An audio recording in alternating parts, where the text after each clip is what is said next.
Hello बच्चों, तो कैसे आप लोग। देखिए हम आपके बीच आज फोकस बिहार बोर्ड में एक बार फिर आपके बीच हम लेकर आए हैं फिजिक्स का लास्ट जो चैप्टर है उसका एमसीक्यूज के व्यू से महत्वपूर्ण पॉइंट्स को लेकर आए हैं जो आपके आगामी बोर्ड एग्जाम के लिए काफ़ी इंपॉर्टेंट है। इसे आपको एक या दो बार देख लेने से आपके इस चैप्टर जितने भी एमसीक्यू जैसा भी बन जाएंगे। बस आप इसको देखिएगा।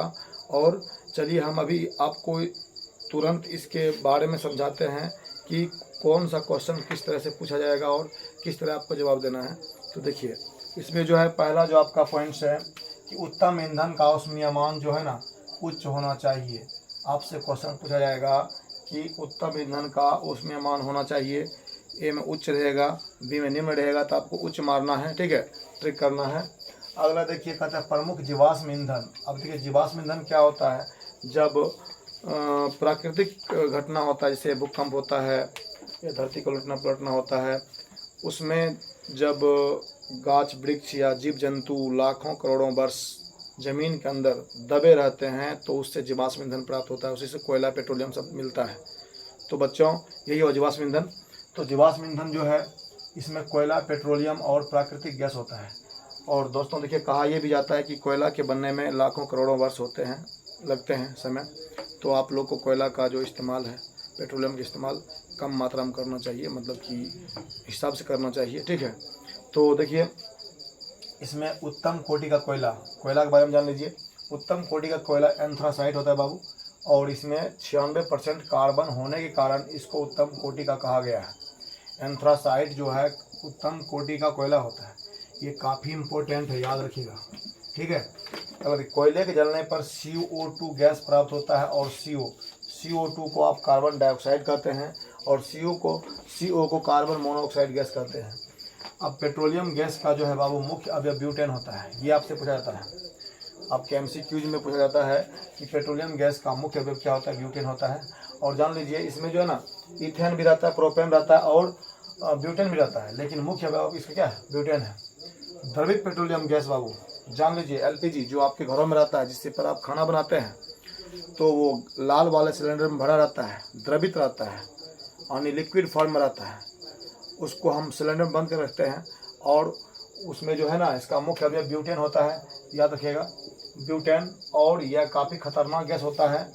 इसमें लीकेज का पता लगाने के लिए, जब लीक करता है तो इसमें लीकेज का पता लगाने के लिए एक पदार्थ डाल देते हैं, इथाइल मरकप्टन, जो गंधयुक्त पदार्थ होता है, जिसका गंध अप्रिय होता है, सूंघने पर काफ़ी अजीब सा लगता है।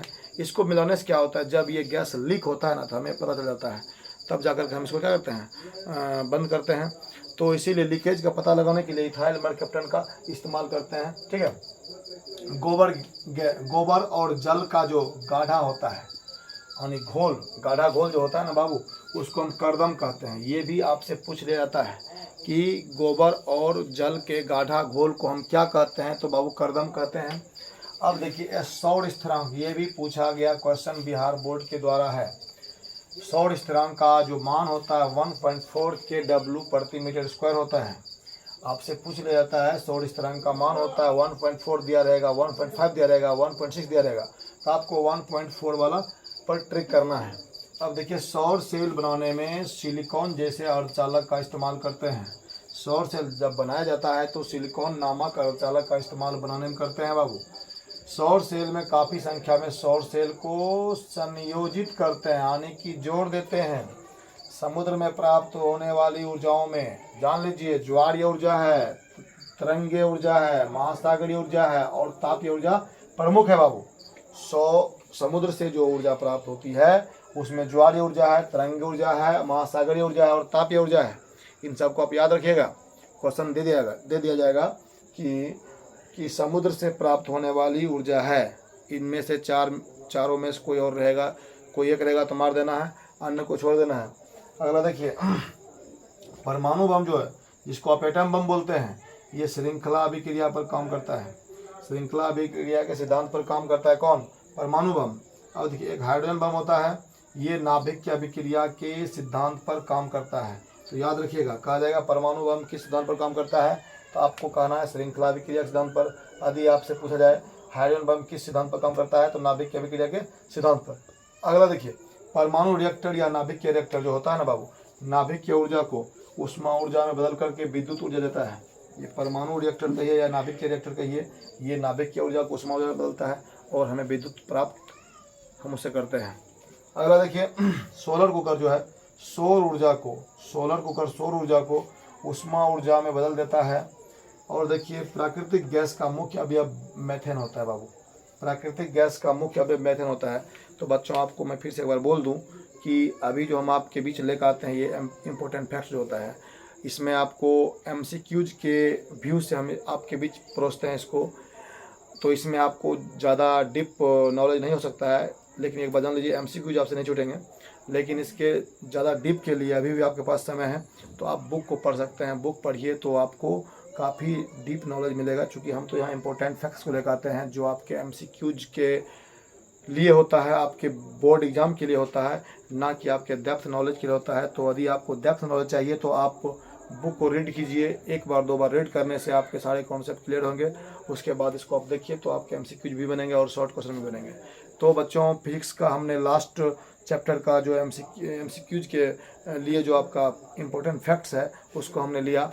तो इसी प्रकार आपके साइंस के तीनों पार्ट जो है, फिजिक्स है, केमिस्ट्री है, बायोलॉजी है, फिजिक्स का तो हमने ले ही लिया, अब बचा है केमिस्ट्री का भी चैप्टर वाइज इसी तरह से आपके बीच हम लाएंगे। इस प्रकार आपके 40 मार्क्स जो साइंस में होते हैं उसमें 40 मार्क्स आपको यहीं से हो जाएंगे पूरा क्लियर। बस आपको 2 काम करना है। पहला काम मेरा वीडियो देखना है, दूसरा काम आपको बुक पढ़ना है। बस इससे ज़्यादा आपको कुछ नहीं करना है। आपके 40 में 40 ऑब्जेक्टिव सही होंगे, ये मेरा दावा है। बस आप हमें सपोर्ट करिए और मेरे साथ बने रहिए अभी से फरवरी तक, तो आपको काफ़ी फ़ायदा मिलेगा। तो मिलते हैं नेक्स्ट वीडियो में आपके साइंस के केमिस्ट्री वाले शेष चैप्टर को लेकर। तब तक के लिए धन्यवाद।